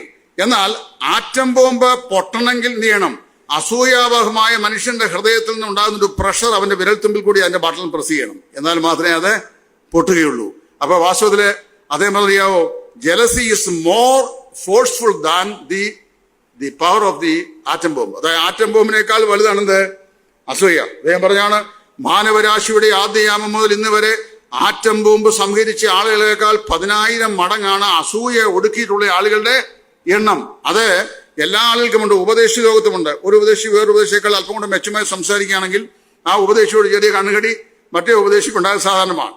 ഇവിടെ ഒരു അധ്യാപകൻ വേറൊരു അധ്യാപകൻ നന്നായി പഠിപ്പിക്കുന്ന അധ്യാപകനെ പഠിപ്പിച്ചു കഴിഞ്ഞാൽ മറ്റൊരു അധ്യാപകൻ അല്പം പ്രയാസം ഉണ്ടാകുകയാണ്. ഒരു സ്റ്റുഡന്റ് നന്നായി പഠിച്ചു നന്നായി പെർഫോം ചെയ്താൽ കൂടെ പഠിക്കുന്ന ആളിന് അതേ ടീച്ചർ തന്നെയാണ് ക്ലാസ് എടുത്തത്. പക്ഷേ ഐക്യുവിന്റെ കുറവോ പഠിക്കാഞ്ഞുകൊണ്ടോ എന്നാ അറിയാൻ വയ്യ, എന്ത് ചെയ്യും? ഉടനെ തോറ്റുപോകാൻ സാധ്യതയുണ്ട്, അല്പാസൂയ ഉണ്ടാവും. പണ്ട് ബോബനും മോളിയും ഞാൻ വായിച്ചത്, പണ്ടത്തെ കാര്യം ഇപ്പോഴല്ല. ബോബനും മോളിയും കൂടെ ആംഗ്ലം പെങ്ങളുമാണല്ലോ. അവരിങ്ങനെ 10ാം ക്ലാസ്സിന്റെ പരീക്ഷ എഴുതാൻ വേണ്ടി തയ്യാറാവുകയാണ്. തയ്യാറാകുന്ന സമയത്ത് മറ്റു പിള്ളേർ പറഞ്ഞു, നിങ്ങൾ എന്തിനാ ഇങ്ങനെ പഠിച്ച് തലമണ്ട പോയിച്ചു കളയുന്നത്? അതിന്റെ ഒന്നും ആവശ്യമില്ല. ഗീവറീസ് പുണ്യവാളന്റെ പള്ളിയുടെ വാതിക്കലിരിക്കുന്ന വഞ്ചിപ്പെട്ടിക്കകത്ത് 10 രൂപ കൊണ്ട് നേർച്ചിട്ടാൽ മതി, ബാക്കി കാര്യം പുണ്യവാളൻ നോക്കിക്കോളെന്ന് പറഞ്ഞു. ഏതാ ഇത്? ഇങ്ങനെ പറഞ്ഞു. അപ്പൊ ഈ പിള്ളേർ വിശ്വസിച്ചു. അപ്പൊ 10 രൂപ വേണ്ടി അന്നത്തെ കാലത്ത് അവരിങ്ങനെ ബോബനെ മുഴുവൻ വീട് വിട്ടിറങ്ങി കഴിഞ്ഞപ്പോൾ അവനിങ്ങനെ മുമ്പോട്ട് പോകുന്ന സമയത്ത് ഒരു വീടിന്റെ മുറ്റത്ത് വലിയൊരു മാവ് നിൽക്കുന്നു. ആ മാവെ നിറച്ച് മാങ്ങ കിടക്കുന്നു, വിളഞ്ഞെടുക്കുക. ഒരപ്പച്ചൻ വീട്ടുമുറ്റത്തിരിക്കുന്നു. അപ്പച്ച ഈ മാങ്ങ എന്താ പറിക്കാതെ? അപ്പൊ അപ്പച്ചൻ, മോനെ ഇതേ മുഴുവൻ മിഷറാണ്, നീറാണ്, പറിക്കാൻ നോക്കിയാൽ ആരും പറിക്കുകയില്ല, ഞാൻ പറിച്ചില്ല, എനിക്ക് 10 രൂപ തരാമെന്ന് ചോദിച്ചു. ആ നീറുകടിയും കൊണ്ട് ഇതെല്ലാം പറിച്ച് 10 രൂപ അപ്പച്ചൻ അവർ കൊടുത്തു. അപ്പൊ ഈ സമയത്ത് മോളി അവിടെ നിന്ന് അമ്മച്ചിയോട് ചോദിച്ചു, അമ്മച്ചി ഇവിടെ എന്തെങ്കിലും ജോലിയുണ്ടോ?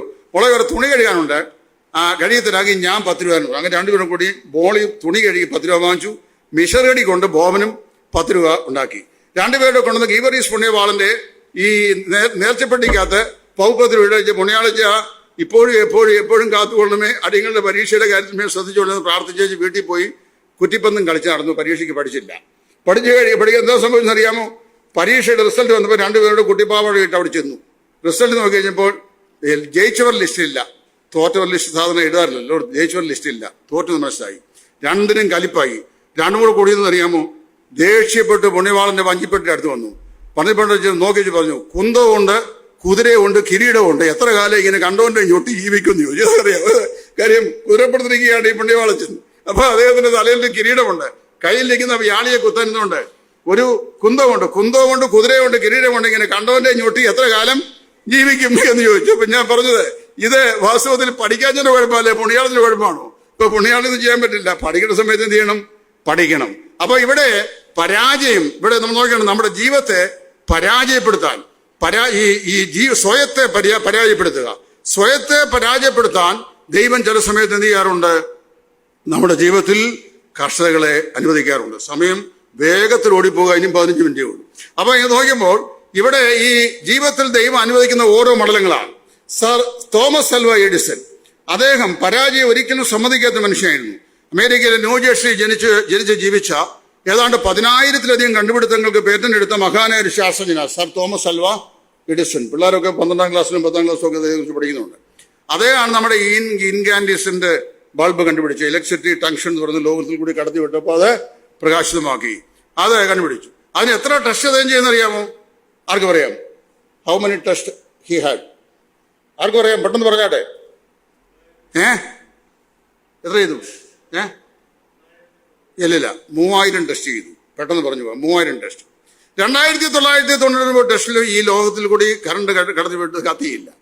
3000ാമത്തെ ടെസ്റ്റ് അങ്ങ് ജയിച്ചു. അപ്പൊ പത്രമംഗൾ എഴുതി, അന്ധകാരപൂരിതമായ ഈ ലോകത്തിന് പ്രകാശം നൽകുന്ന ഒരു സാങ്കേതിക വിദ്യക്ക് സർ തോമസ് ആൽവ എഡിസൺ ഇതാ കണ്ടുപിടിച്ചിരിക്കുന്നു, ഒരു നൂതന സാങ്കേതിക വിദ്യ. അപ്പൊ അദ്ദേഹത്തിനോട് വർക്ക് ചെയ്ത യങ്സ്റ്റേഴ്സിനോട് പറഞ്ഞു, ഇതാണോ വലിയ കണ്ടുപിടുത്തം? 2999 പ്രാവശ്യം ഇദ്ദേഹം തോറ്റു, ഒരു പ്രാവശ്യം മാത്രം ജയിച്ചു. പക്ഷേ എഡിസൺ അതിനെ പ്രതികരിച്ചറിയാവോ? Never to say education a failure, വിദ്യാഭ്യാസത്തെ പരാജയം എന്ന് പറഞ്ഞുകൂടാ. 2919 different ways in experiments I learned how this bulb will not glow. അതായത് 2999 വിവിധ പരീക്ഷകൾ കൂടി ഈ ബൾബ് എങ്ങനെ കത്തുകയില്ല എന്ന് ഞാൻ കണ്ടുപിടിച്ചു. 3000ാമത്തെ പ്രാവശ്യം ഇത് എങ്ങനെ കത്തുമെന്ന് ഞാൻ കണ്ടുപിടിച്ചു. എല്ലാം വിജയം. മനുഷ്യർ നമ്മളെ പുറമേ നോക്കുമ്പോൾ 2999 പരാജയവും ഒരു വിജയവും അല്ലേ? അതേ നോക്കിയപ്പോൾ എല്ലാം വിജയം. എന്നിട്ട് അദ്ദേഹം പറഞ്ഞു, കരുതി ഈ ഞാൻ ചെയ്ത ഈ 2999 മാർഗവും നിങ്ങൾ നോക്ക്, ഈ ബൾബ് എന്ത് ചെയ്യില്ല? കത്തുകയില്ല. നമ്മുടെ ജീവിതത്തിന്റെ സ്വയത്തെ പരാജയപ്പെടുത്താൻ ദൈവം എന്ത് ചെയ്യും? അങ്ങനെ ചെയ്യാറുണ്ട്. അപ്പൊ ഒന്നാമത്തെ ഭാഗം കഴിഞ്ഞു. It's a life of suffering, ലോകത്തിന്റെ ദൃഷ്ടിയിൽ. 2, it's a life of defeat, പരാജയത്തിന്റെ ജീവിതം. പൗലോസിനെ തന്നെ നോക്കുകയും പൗലോസിന്റെ ജീവചരിത്രം നമ്മൾ വായിക്കുന്നത് പ്രവൃത്തികളുടെ പുസ്തകം 9, 22, 26 ഈ 3 അധ്യായങ്ങളാണ്. തനിക്ക് ദമസ്കോസിന്റെ പടിവാതിൽക്കൽ വെച്ചുണ്ടായ ദർശനത്തിന്റെ 3 വിശദമായ വിശദീകരണങ്ങൾ ഈ 3 അധ്യായങ്ങളിൽ രേഖപ്പെടുത്തിയിട്ടുണ്ട്. പ്രവൃത്തി 9 ലൂക്കോസ് രേഖപ്പെടുന്നു, 22 സ്വജനത്തിന്റെ മുമ്പാകെ തന്നെ അനുഭവസാക്ഷ്യം പറയുന്നു, 24 അഗ്രിപ്പ മഹാരാജാവിന് മുമ്പാകെ താൻ റോമിലേക്ക് വന്നതിന്റെ കാരണം ബോധിപ്പിക്കുമ്പോൾ ഈ കാര്യം പറയുന്നു. അദ്ദേഹം അതിന്റെ 3 പ്രവിശ്യകളെയും വ്യക്തമായിട്ട് വിശദീകരിക്കുന്നുണ്ട്. അദ്ദേഹം വളരെ അജാനബാഹുവായ ഒരു മനുഷ്യനാണ് എന്ന് പറഞ്ഞാൽ ആർക്കും പരാജയപ്പെടാത്ത, ആരുടെയും മുമ്പാകെ പരാജയം സമ്മതിക്കാത്തൊരു മനുഷ്യനാണ്. പക്ഷെ അദ്ദേഹം ജീവിതത്തിൽ ഒരിക്കൽ മാത്രം ഒരു പരാജയം സമ്മതിച്ചു. എവിടെ അറിയാമോ? ദമസ്കോസിന്റെ പടിവാതിൽക്കൽ വെച്ച് സൂര്യന്റെ പ്രകാശത്തെ കവിയുന്ന സ്വർഗീയ പ്രകാശം അദ്ദേഹത്തെ നിഴലിട്ടപ്പോൾ സ്വയപ്രകാശം ദൈവപ്രകാശത്തിന് വഴിമാറി. എവിടെ തെളിവ്? അവന്റെ കണ്ണിന്റെ കാഴ്ച നഷ്ടപ്പെട്ടു. നേർവീതി എന്ന തെരുവിൽ തൊൽക്കൊല്ലനായ ശിമോന്റെ വീട്ടിൽ 3 ദിവസം അഭയം പ്രാപിച്ചു. കണ്ണ് കാണാത്തവനായിരിക്കുന്നു. അപ്പൊ അവിടെ ദമസ്കോസിലുള്ള ഒരു സാധാരണ ക്രിസ്ത്യാനിയായിരുന്ന ഒരു മനുഷ്യനെ ദൈവം വിളിച്ചിട്ട് പറഞ്ഞു, അനിയാസെ പോക, നേർവീതി എന്ന തെരുവിൽ തൊൽക്കൊല്ലനായ ശിമോന്റെ വീട്ടിൽ ഈ ശൗൽ എന്ന് പറയുന്ന ഒരുവൻ കണ്ണിന് കാഴ്ചയില്ലാതെ ഇരിക്കുന്നു. നീ പോയി എന്ത് ചെയ്യണം? അവന് വേണ്ടി പ്രാർത്ഥിക്കണം. അവൻ ചെന്നു, അവന് വേണ്ടി തലമേൽ കൈവച്ച് പ്രാർത്ഥിച്ചപ്പോൾ നാം വായിക്കുന്നു, അവന്റെ കണ്ണിൽ നിന്ന് ചെതുമ്പൽ പോലെ എന്തോ ഒന്ന് വീണു. ഉടനെ അവന്റെ കാഴ്ച അവനെ മടക്കി കെട്ടി. സ്വയപ്രകാശം ദൈവപ്രകാശത്തിന് വഴിമാറുന്ന ജീവിതത്തിലെ ഏറ്റവും അനുഗ്രഹീതമായ അനുഭവം. ഈ അനുഭവം നമുക്കുണ്ടാക്കാൻ ദൈവം നമ്മുടെ ജീവിതത്തിന്റെ സ്വയത്തെ ചില സമയത്ത് എന്ത് ചെയ്യും? ഞെരുക്കി കീഴ്പ്പെടുത്തും, നമ്മളെ പരാജയപ്പെടുത്തുന്ന ദൈവം. ആ പരാജയം ആത്യന്തികമായ ഒരു പരാജയം അല്ല എന്ന് ചെയ്യണം, ഞാനും നിങ്ങൾ മനസ്സിലാക്കണം. അങ്ങനെ ദൈവം ചെയ്യുന്നെങ്കിൽ അത് എന്തിനു വേണ്ടി ചെയ്യുന്നതാണ്? തന്റെ മഹത്വത്തിനായിട്ട് ദൈവം ചെയ്യുന്നതാണ്. യോഹന്നാന്റെ സുവിശേഷം 11 നമ്മൾ വായിക്കുന്നുണ്ട്, ലാസർ യേശുവിന്റെ സ്നേഹിതനായ ലാസർ ദീനമായി കിടന്നു, വിവരം അറിയിച്ചു. യേശു അവിടെ വന്നില്ല. 2, ദീനം വർദ്ധിച്ചു, അതായത് മൂർച്ഛിച്ചു, അതും വിവരം യേശുവിനെ അറിയിച്ചു. ഇതിനു മുമ്പ് പല പ്രാവശ്യം അവിടെ ചെല്ലുകയും മറിയ മട്ടൻ ചാപ്സ് ഉണ്ടാക്കി കൊടുത്തത് പല പ്രാവശ്യം കഴിക്കുകയും ചെയ്ത യേശു അല്ലേ? മാർത്ത പാതാപീഠത്തിൽ നിന്നുകൊണ്ട് വേദോസം പഠിക്കുകയും ചെയ്ത ആളാണ്. പക്ഷേ സ്വന്തം സഹോദരൻ രോഗിയായി രോഗം മൂർച്ഛിച്ചു എന്ന് യേശുവിനെ അറിയിച്ചപ്പോൾ അങ്ങോട്ടൊന്ന് കയറിയില്ല. നമുക്കായാലും ദേഷ്യം വരും അല്ലേ? പല പ്രാവശ്യം. ഇപ്പം ഇന്നലെ രാത്രി ഞാൻ ജേസൺ ബ്രദറിന്റെ വീട്ടിലായിരുന്നു. അദ്ദേഹത്തിന് ഏതെങ്കിലും ആവശ്യം ഉണ്ടായി കഴിയുമ്പോൾ ഞാൻ ഇതിലേ എങ്ങനെ പാസ് ചെയ്തു, എന്നാലും സഹോദരൻ കയറിയില്ലോ എന്ന് സാധാരണ നിലയിൽ എന്ത് ചെയ്യാം? പറഞ്ഞില്ലെങ്കിലും ചിന്തിക്കാം. അപ്പൊ ഏതായാലും ഇദ്ദേഹം യേശുവിനെ അറിയിച്ചു, യേശു വന്നില്ല. അത് കഴിഞ്ഞ് ലാസർ മരിച്ചു. അപ്പൊ ഈ സിസ്റ്റേഴ്സും അത്തരം വാശിയുള്ള ആളുകളായിരുന്നു. അവർ പറഞ്ഞു, രോഗം ഉണ്ടായപ്പോൾ അറിയിച്ചു, രോഗം മൂർച്ഛിച്ചപ്പോൾ അറിയിച്ചു. ഇനിയിപ്പം 2 പ്രാവശ്യവും കയറാത്തവനെ മരണം സംസ്കരിക്കുന്ന സമയത്ത് എന്ത് ചെയ്യണ്ട? അറിയിച്ചായിട്ട് രേഖപ്പെടുത്തിയിട്ടില്ല. അവർ സംസ്കരിച്ച് മരിച്ച് 4 ദിവസമായി കഴിഞ്ഞപ്പോൾ യേശു ശിഷ്യന്മാരെ വിളിച്ച് പറഞ്ഞു, നമ്മുടെ സ്നേഹിതനായ ലാസർ, ബാക്കി ആർക്ക് പറയാം? ലാസർ നിദ്ര കൊള്ളുന്നു. ദാറ്റ് മീൻസ് മരിച്ചിട്ടില്ല. ലാസർ നിദ്ര കൊള്ളുന്നു, അവനെ എഴുന്നേൽപ്പിക്കേണ്ടതിന് നമുക്ക് പോകാമെന്ന് പറഞ്ഞപ്പോൾ അപ്പോസ്തലന്മാരുടെ കൂട്ടത്തിലെ ഡൗട്ടിങ് തോമ, അതായത് സംശയിക്കുന്ന തോമാച്ചൻ പറഞ്ഞു, അതെ, പണ്ട് തന്നെ ഗുരു അവനെ നിദ്ര കൊള്ളുകയാണെങ്കിൽ നിശ്ചയമായി എഴുന്നേൽക്കും. പക്ഷെ എന്തല്ല നിദ്ര കൊള്ളുക അല്ല, പണ്ട് തന്നെ യഹൂദന്മാർ തന്നെ കല്ലെറിഞ്ഞ് കൊല്ലാൻ ഭാവിച്ചിരിക്കുകയാണ്. അപ്പം അവൻ പറയാം, let's also go that we may die with him. അവനോട് മരിക്കണം, എന്ത് ചെയ്യാം? നമുക്കും പോകാം. അത് നല്ല മനസ്സോട് പറഞ്ഞല്ല, നിങ്ങൾ ആ ഭാഗം വായിച്ചാൽ മതി. എന്ന് പറഞ്ഞാൽ പണ്ട് തന്നെ നിന്നെ എറിയുവാൻ അവർ കല്ലെടുത്തിരിക്കുകയാണ്. ഇപ്പൊ പോയാൽ നിശ്ചയമായും കല്ലേറ് കിട്ടും, നമ്മൾ എന്ത് ചെയ്യും? ചാകും. ഏതായാലും പോയേക്കാം എന്ന് പറഞ്ഞാണ് പോന്നു. അവിടെ ചെന്ന് യേശു അവിടെ ചെന്നു കല്ലറയിൽ നിന്ന് കല്ല് നീക്കുവാൻ കൽപ്പിച്ചു. അത് കഴിഞ്ഞപ്പോൾ ലാസറെ പുറത്തു വരിക എന്ന് പറഞ്ഞു. ലാസർ കെട്ടപ്പെട്ടവനായിട്ട് പുറത്തു വന്നു. ഉടനെ കർത്താവ് പറഞ്ഞു, അവന്റെ കെട്ട് അഴിപ്പീൻ, അവൻ പുറപ്പെട്ട് പോകട്ടെ.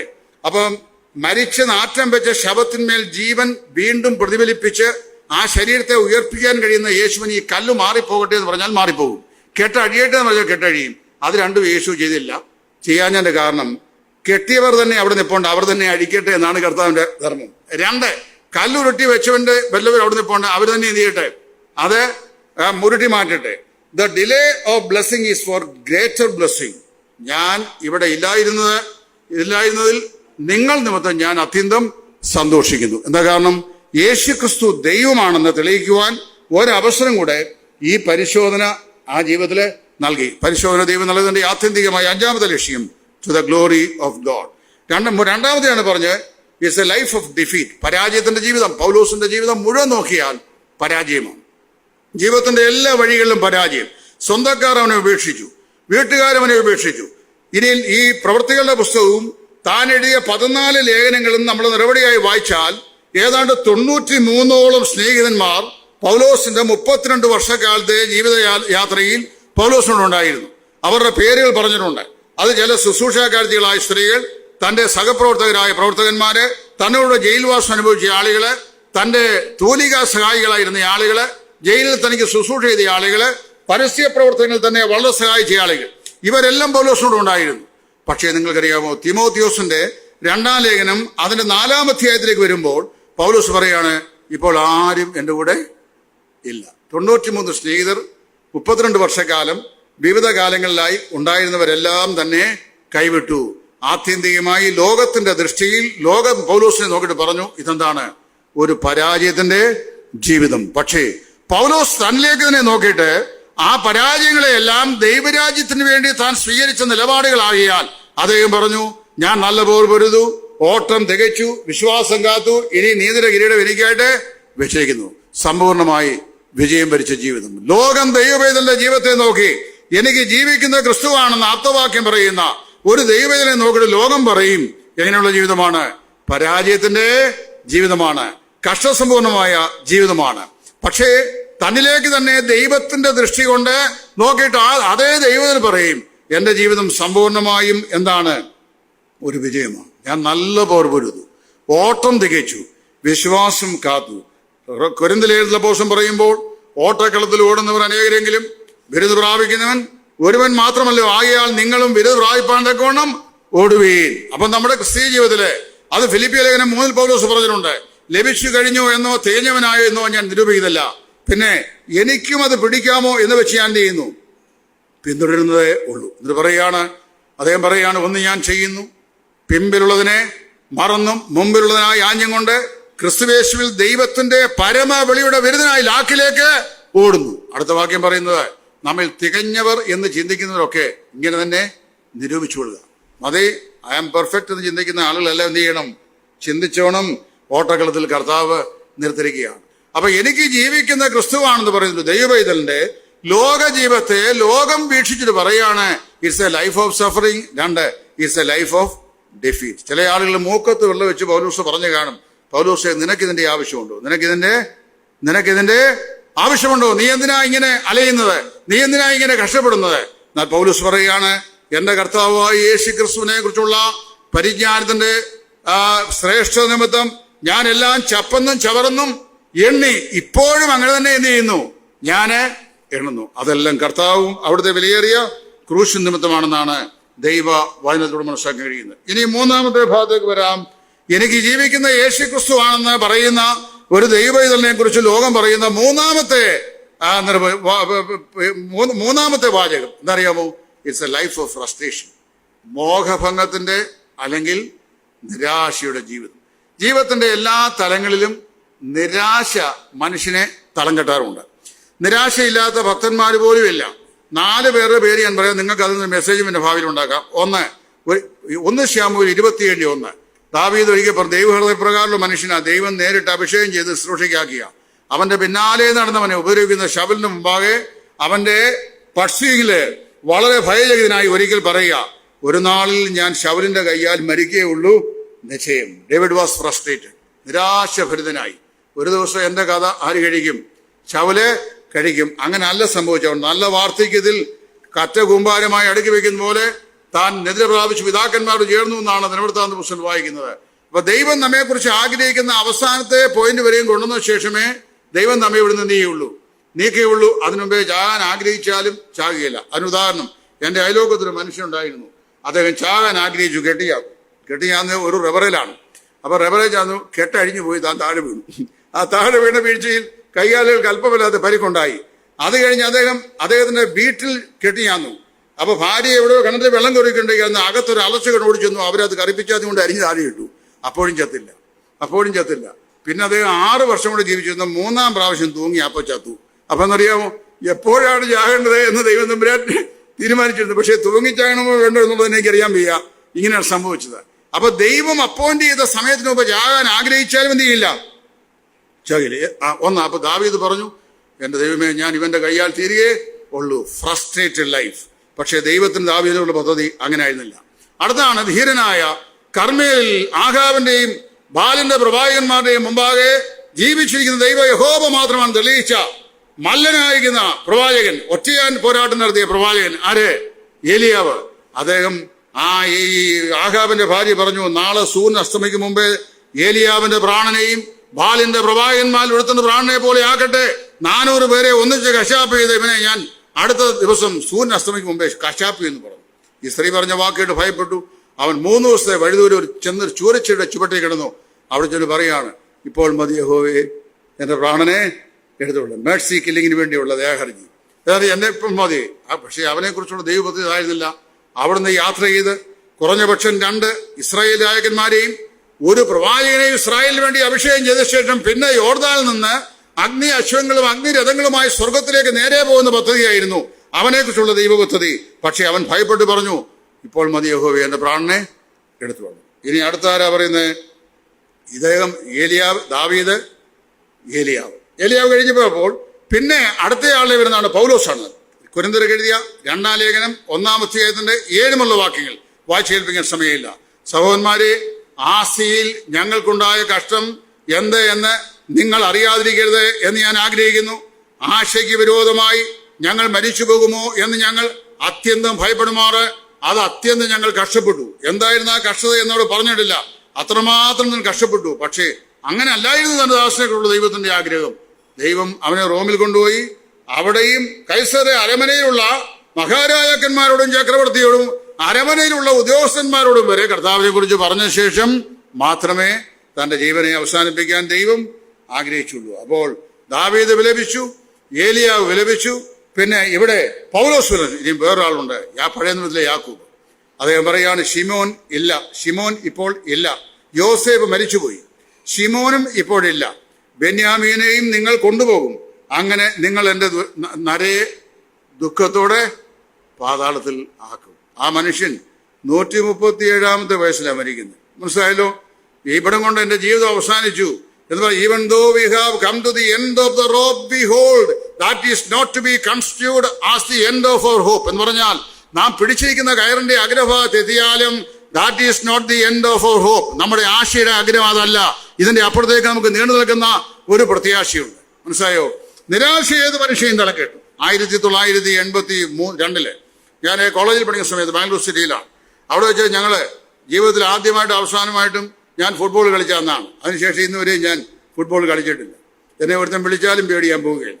ഞങ്ങളെ ഫുട്ബോൾ കളിച്ചുകൊണ്ടിരിക്കുമ്പോൾ ഒരു ആംഗ്ലോ ഇന്ത്യക്കാരൻ എൻ്റെ സഹപാഠി ഉണ്ടായിരുന്നു. ദേഷ്യം വന്നു ഫുട്ബോൾ കൊണ്ട് ഒരൊറ്റ തൊഴി തന്നു. അത് വന്ന് നേരെ എൻ്റെ ഇടതുവശത്തെ ചെവിയുടെ വന്ന് കൊണ്ടു. എൻ്റെ വലതുവശം മുഴുവൻ അങ്ങ് പോയി എന്ന് പറഞ്ഞു കഴിഞ്ഞാൽ, വലത്തെ ചെവി കേൾക്കാതായി, വലത്തെ കൈ പൊങ്ങുകയില്ല, വലത്തെ കാല് പൊങ്ങുകയില്ല. എന്നെ എടുത്തുകൊണ്ട് നിംഹാൻസിലേക്ക് കൊണ്ടുപോയി, നാഷണൽ ഇൻസ്റ്റിറ്റ്യൂട്ട് ഓഫ് ഈ മെഡിക്കൽ സയൻസിലേക്ക് കൊണ്ടുപോയി. അവിടെ ചെന്ന് ഒരു പറ്റം ഡോക്ടേഴ്സ് ഓടി വന്നു, ടേബിളിനെ കിടത്തി എന്താ സംഭവിച്ച പിള്ളേരെല്ലാം കൂടെ പറഞ്ഞു കൊടുത്ത് ഇങ്ങനെയാണ്. അവര് കുറെ സാധനങ്ങൾ ചുറ്റുക, മറ്റേ സ്റ്റീൽ ചുറ്റുക, ഇങ്ങനെയുള്ള ചില സാധനങ്ങൾ കൊണ്ടുവന്ന് എന്നെ കമഴ്ത്തി കിടന്ന ശേഷം അവിടെ ഇവിടെയൊക്കെ ഒരു 3-4 തട്ട് തട്ടി എവരിങ് വാസ് ഓൾ റൈറ്റ് എന്നറിയാവോ. നെർവ് ഡിസ്പ്ലേസ്ഡ് ആയതാ. അത് അവർക്കേ അറിയത്തുള്ളൂ, നമുക്ക് അറിയത്തില്ല. അപ്പൊ അവിടെ ഞങ്ങൾ ഇങ്ങോട്ട് പോരുമ്പോൾ ഈ നിമാൻസിന്റെ ഹോസ്പിറ്റൽ മെന്റൽ ഹെൽത്തിന്റെ ഒരു വലിയ ഭാഗമുണ്ട് അവിടെ, ന്യൂറോയുടെ ഭാഗം കൂടാതെ തന്നെ. ഞങ്ങൾ അവിടെ കയ്യിൽ കുറെ ട്രാക്ട് ഉണ്ടായിരുന്നു വിതരണം ചെയ്യാൻ പറഞ്ഞു. കൂടെ വന്ന പിള്ളേരെല്ലാം കൂടെ ട്രാക്ട് വിതരണം ചെയ്യാൻ ഒരു വാർഡിലോട്ട് കയറി. നല്ല സുന്ദരിയായ ഒരു പെൺകുട്ടി ഒരു കട്ടയിലിരിക്കുന്നു. അവരുടെ തള്ളയും നല്ല സൗന്ദര്യമുള്ള തള്ളയാണ്. അപ്പൊ അവർ കണ്ടു, ഞങ്ങൾ ഈ ട്രാക്ട് കൊടുത്തപ്പോൾ തള്ളയൊന്ന് ചിരിച്ചു കാണിച്ചു. അപ്പൊ ഈ പെൺകുട്ടി എന്നെ നോക്കി നന്നായിട്ടൊന്ന് ചിരിച്ചു. അന്ന് വരെ ഒരൊറ്റ പെമ്പിള്ളാരുടെ മുഖത്ത് നോക്കിയില്ലാത്ത ഞാൻ ഈ ഒരൊറ്റ നോട്ടത്തിലും ചിരിയിലും ആകെപ്പാടെ എൻ്റെ 4448 നാഡീനരമ്പുകളും തളരുകയും ഞാൻ ആകെപ്പാടെ വല്ലാതാകുകയും ചെയ്തു. അറിയോ, ഞാൻ പഠിക്കുന്ന കോളേജിലും പെമ്പിള്ളാരുണ്ട്. പക്ഷേ വീട്ടിൽ നിന്ന് സ്ട്രിക്ട് ഡിസിപ്ലിൻ, പെമ്പിള്ളാരോട് സംസാരിക്കരുത്, ഇന്നൊന്നും പറ്റുകയില്ല, സംസാരം വല്ലതും പറഞ്ഞു കഴിഞ്ഞാൽ പ്രശ്നമാണ്. അപ്പം എന്നൊക്കെ പറഞ്ഞു. ഏതായാലും ഞാൻ എന്നെ തുറച്ചു നോക്കി. അതെന്നെ ഇങ്ങനെ സൂക്ഷിച്ചു നോക്കിയിട്ട് എന്നോട് ചോദ്യം, ആകെപ്പാടെ 20 വയസ്സുള്ള എന്നോട്, could you please love me എന്ന്, എന്നെ ഒന്ന് സ്നേഹിക്കാവോ? എനിക്കാകെ അങ്ങ് വല്ലാണ്ടായി. അപ്പം ഈ അതിൻ്റെ അമ്മ ഇപ്പോഴത്തെ ഒന്നും തോന്നരുതേ. അപ്പം ഞാൻ നോക്കിയപ്പോൾ എൻ്റെ കാലെ ചങ്ങലയിട്ടുണ്ട്, പൊട്ടിയിരിക്കുക. അപ്പം എനിക്ക് മനസ്സിലായി ഇത് സംഗതി വേറെയാണ്. ഇത് സംഗതി വേറെയാണെന്ന് എനിക്ക് മനസ്സിലായി. ഇതുപോലെ അബദ്ധം എനിക്കുണ്ടായി. ഒരിക്കൽ ഞങ്ങളെ കോളേജിനോട് വന്ന് ഈ ഊളംപാറ ക്യാമ്പ് ചെയ്തു. ഊളംപാറയുള്ള ലോഡ്ജിലല്ലേ ഞങ്ങൾ ക്യാമ്പ് ചെയ്തു. ഊളംപാറ അന്ന് എനിക്കറിയാൻ വയ്യായിരുന്നു. നേരം വെളുത്ത് രാവിലെ എഴുന്നപ്പോൾ ചില ആളുകൾ എന്നെ നേരെ വന്ന് ചിരിച്ച് കാണിക്കുക, ചില ഘോഷി കാണിക്കുക. എനിക്കൊന്നും മനസ്സിലായില്ല. അപ്പൊ കൂടെ ഉണ്ടായിരുന്ന എന്നോട് വിജയകുമാർ അദ്ദേഹം പറഞ്ഞു, സാറേ ഇത് നമ്മൾ വന്നിരിക്കുന്ന സ്ഥലം ഇവിടെ കുറച്ച് ഇങ്ങനെ മെന്റൽ പേഷ്യൻസിനും ഒക്കെ അക്കോമഡേറ്റ് ചെയ്യുന്ന സ്ഥലമാണ്. അപ്പോഴേ ഞാൻ പറഞ്ഞ അകപ്പെട്ട് ഇവിടെയായല്ലോ എന്ന് ഞാൻ ചിന്തിച്ചത്. അപ്പം എന്നോട് തള്ള പറഞ്ഞു, ക്ഷമിക്കണം, അവള് കോഴിക്കോട്ട് നഗരക്കാരായവര് കോളേജിൽ പഠിക്കുമ്പോൾ ഒരു പയ്യനുമായിട്ടൊരു സ്നേഹബന്ധത്തിലായി. അവരെ 2 കാസ്റ്റിൽപ്പെട്ട ആളുകളായിരുന്നു. അപ്പൻ ഉയർന്ന ഉദ്യോഗസ്ഥനാണ്, വിവാഹം സമ്മതിക്കില്ല. പെൺകുട്ടി നിരാശയിലായി. അത് അവസാനം മാനസിക വിഭ്രാന്തി, അവളെ നിമ്നാൻസ് കൊണ്ട് അഡ്മിറ്റ് ചെയ്യുക എന്ന് കഥ പറഞ്ഞപ്പോഴാണ് കാര്യങ്ങൾ മനസ്സിലായത്. നിരാശ ബോധമുള്ളവനും ഇല്ലാത്തവനും ഉണ്ടാകും. ജീവിതത്തിന്റെ എല്ലാ മണ്ഡലങ്ങളിലുള്ള മനുഷ്യർക്കും ഉണ്ടാകും. ഭക്തന്മാർക്കും ഉണ്ടാകും, അഭക്തന്മാർക്കും ഉണ്ടാകും. പക്ഷേ പൗലോസിനെ നോക്കിയിട്ട് പറഞ്ഞു, എന്തൊരു ലൈഫായത്, ഫ്രസ്ട്രേറ്റഡ് ലൈഫ്. കാര്യം ഒരിക്കൽ റോമിൽ ചെല്ലാൻ തന്നെ ആഗ്രഹിച്ചു, പക്ഷേ സാധിച്ചില്ല. റോമിൽ നിങ്ങളുടെ ഇടയ്ക്ക് വരുവാൻ 3 വട്ടം ഞാൻ പരിശ്രമിച്ചു, എന്നാൽ കർത്താവിനെ തടഞ്ഞു. അവസാനം ഈ ആഗ്രഹം സാധിച്ചു. സ്വതന്ത്രനായിട്ടല്ല, ചങ്ങലകളാൽ ബന്ധിതനായിട്ടാണ് അദ്ദേഹം റോമിലേക്ക് പോയത്. മനുഷ്യദൃഷ്ടിയിൽ ഫ്രസ്ട്രേറ്റഡ് ലൈഫ്, നിരാശജന്യമായ ജീവിതം, ജീവിതത്തിന്റെ പല കാര്യങ്ങളും നേടാൻ കഴിഞ്ഞില്ലല്ലോ എന്നുള്ള നേട്ടം. ഞാൻ കോളേജിൽ പഠിക്കുമ്പോൾ ഞങ്ങൾ 7 വിദ്യാർത്ഥികളെ ഒന്നിച്ചാണ് ബോബ് ജോൺസ് യൂണിവേഴ്സിറ്റിയിലേക്ക് PhDക്ക് വേണ്ടി തിരഞ്ഞെടുക്കുന്നത്. അത് എന്റെ ന്യൂട്രീഷന്റെ പ്രൊഫസറായിരുന്നു ഡോക്ടർ റവറന്റ് പോൾ ഹെഡ്സൺ ആയിരുന്നു 7 പേരെയും സ്പോൺസർ ചെയ്യുന്നത്. അപ്പം ഞാനൊരു തീവ്രവാദിയായ ബ്രദറുകാരനായിരുന്നു. 6 പേരും അവരെ ഓപ്റ്റ് ചെയ്തു. ഞാൻ പറഞ്ഞു ഞാൻ വരികയെന്ന് പറഞ്ഞു. അവർ 6 പേരും ഇന്ന് അമേരിക്കയിലുണ്ട്. അപ്പൊ അതിൽ ഒരുത്തൻ എന്നെ ഇടയ്ക്ക് ഈ മണർകാട് പള്ളിയിൽ നിന്ന് നേർച്ച മുടക്കിയാൽ പാമ്പിനെ അയച്ച് ഓർപ്പിക്കുന്ന പോലെ ഒരു റിമൈൻഡർ തരും. അറിയാവോ, ഇത് 8 നോയമ്പിനും മറ്റും അവിടെ നേർച്ച ചെയ്യുമ്പോൾ നേർച്ച പരാജയപ്പെട്ടാൽ ചേരപ്പാമ്പിനെ അയച്ചിട്ട് ചെയ്യും, റിമൈൻഡ് ചെയ്യും. അപ്പം ഞാൻ ഒരിക്കൽ അങ്ങനെ കണ്ടതാ, ഒരു വീട്ടിൽ ക്ലാസ് എടുത്ത് വയ്ക്കുമ്പോൾ ഒരു ചേരയല്ല കൂടിപ്പോയി. അപ്പൊ തള്ള പറഞ്ഞു കൊടുത്തയച്ചേക്കാമേ പിന്നെ എന്ന് പറഞ്ഞു. അപ്പൊ എനിക്ക് മനസ്സിലായില്ല. ഞാൻ പിന്നെ ചോദിച്ചപ്പോൾ എന്നോട് ജോയ് പാമ്പാടി പറഞ്ഞു, ഇവിടെ അത് പറഞ്ഞു തരാം, യാക്കോബക്കാരൻ മണർകാട് പള്ളിയിലെ വിശ്വാസികളാണ്. ഈ നേർച്ച മുടങ്ങിപ്പോയതുകൊണ്ട് പാമ്പിനെ റിമൈൻഡ് ചെയ്യാൻ ഗീവറീസ് വിട്ടതാണ്, കൊടുത്തയച്ചേക്കാവുന്ന ഈ പറഞ്ഞതിൻ്റെ അടുത്തുള്ളൂ. അന്നേരം എനിക്ക് ഈ വലിയ ബുദ്ധി ഐക്യം ഇല്ലാത്തതുകൊണ്ട് മനസ്സിലായത്. അപ്പം പറഞ്ഞറിയാമോ, ഈ പിള്ളേരെല്ലാം അവിടെ പോയി, ഞാൻ പോയില്ല. ചില സമയത്ത് എനിക്ക് തോന്നും അവിടെയൊക്കെ ആയിരുന്നെങ്കിൽ എത്രയോ സന്തോഷമായിട്ട് ജീവിക്കാൻ വേണ്ടി. അപ്പൊ ഇതിനിടയ്ക്ക് ഒരുത്തോണ്ട് പറഞ്ഞു, ഇവിടെ താനന്ന് പരാജയം നന്നായി, ഞാൻ ചെയ്തതിന്റെ കാര്യം ഇവിടെ വന്നാൽ പിള്ളേരെ ഒരെണ്ണത്തിനെ പോലും കഷടി കെട്ടുകയല്ല, എല്ലാം അതിന് അങ്ങ് പോകുന്നു. അപ്പൊ ഞാൻ ഓർന്ന് 2 പെൺപിള്ളേരേ ഉള്ളൂ, മാനമ്പരിയാക്കി കെട്ടിച്ചു വിടാനും പറ്റിയല്ലോ, നല്ല കാര്യം. അപ്പൊ ഇവിടെ താമസിക്കാൻ അതും ദൈവത്തിന്റെ ഹിതമുണ്ടായിരുന്നു. It's a life of frustration. എങ്ങനെയുള്ളതാണ് മനുഷ്യ ജീവിതത്തിൽ? മനുഷ്യദൃഷ്ടിയിൽ ആ ജീവിതം പരാജയബോധമുള്ള ജീവിതമാണെന്ന് ലോകം വിധി എഴുതിയപ്പോൾ പൗലോസ് പറഞ്ഞു, ഞാനൊരിക്കൽ ശൗലായിരുന്നു, തർസോസിലെ ശൗലായിരുന്നു, തലമൂത്ത ന്യായപ്രമാണ പണ്ഡിതനായിരുന്നു, ഗമാലിയേലിന്റെ പാദപെടുന്ന പഠിച്ചവനായിരുന്നു. എന്നാൽ യേശു ക്രിസ്തുവിന്റെ ദിവ്യപ്രകാശം എനിക്ക് കർത്താവ് നൽകി. ആ വലിയ വെളിച്ചത്തിന് മുമ്പാകെ സ്വയപ്രകാശം, ദൈവപ്രകാശം വഴിമാറി ഞാൻ എന്നെ തന്നെ കർത്താവായ യേശു ക്രിസ്തു നഷ്ടപ്പെട്ടവനായി തീർന്നു. I am fully lost in Christ. എന്റെ സെൽഫ് കർത്താവിൽ ലോസ്റ്റ് ആയി. അതായത് a life frustrated in the human sight is a life lost in Christ which is a gain. എന്നറിയാവോ, അതായത് ലോകം നോക്കുമ്പോൾ പരാജയബോധമുള്ള ജീവിതം എന്ന് കാണുന്ന ജീവിതം കർത്താവായ യേശു ക്രിസ്തുവിനായി നഷ്ടപ്പെടുത്തിയ ജീവിതമാണ്. It's a shipwrecked life against the rock of ages. യുഗങ്ങളുടെ പാറയായ യേശു ക്രിസ്തുവിന്മേൽ തട്ടി തകർന്ന ജീവിതമാണ്. അതെന്താണ്? അത് വിജയകരമായ ജീവിതമാണ്. യേശു ക്രിസ്തുവിലാണ് നാം തട്ടി വീഴുന്നതെങ്കിൽ നമ്മുടെ ജീവിത പടക് തകർന്നാലും നമ്മുടെ ആത്മാവ് ദൈവസ്ഥലിൽ സുരക്ഷിതമാണ്. അത് മനസ്സിലാക്കണം. It's a life lost in Christ, fully lost in Christ. അതാ പൗലോസ് പറഞ്ഞത്, ഇനി ജീവിക്കുന്ന ഞാനല്ല, ക്രിസ്തു അത്രേ എന്നിൽ ജീവിക്കുന്നു. എൻ്റെ സമയം കഴിഞ്ഞിരിക്കുന്നു, ഞാൻ പറഞ്ഞ പോലെ വാക്ക് പാലിക്കാൻ പോകുന്നു. എനിക്ക് ജീവിക്കുന്ന ക്രിസ്തു, മരിക്കുന്നത് ലാഭമാകുന്നു. എന്താണ് ജീവിക്കുക എന്ന് പറഞ്ഞു കഴിഞ്ഞാൽ, it's a life of suffering, it's a life of defeat, it's a life of frustration. എന്നാൽ ഒരു ദൈവ പൈതലിനെ സംബന്ധിച്ചിടത്തോളം life dedicated on the altar of the love of Christ, ക്രിസ്തുവിന്റെ സ്നേഹമാകുന്ന ബലിപീഠത്തിൽ സമർപ്പിച്ച ജീവിതം, അതെന്തല്ല, നഷ്ടമല്ല, പരിശോധനയല്ല, ആത്യന്തികമായ പരാജയമല്ല. ക്രിസ്തുവിൽ സമ്പൂർണമായി സ്വയം ലയിച്ച് ഞാനല്ല, ക്രിസ്തു അത്രേ എന്നിൽ ജീവിക്കുന്നു എന്ന് പറയുന്ന പൂർണ്ണ സംതൃപ്തിയിൽ പര്യവസാനിക്കുന്ന ജീവിതം.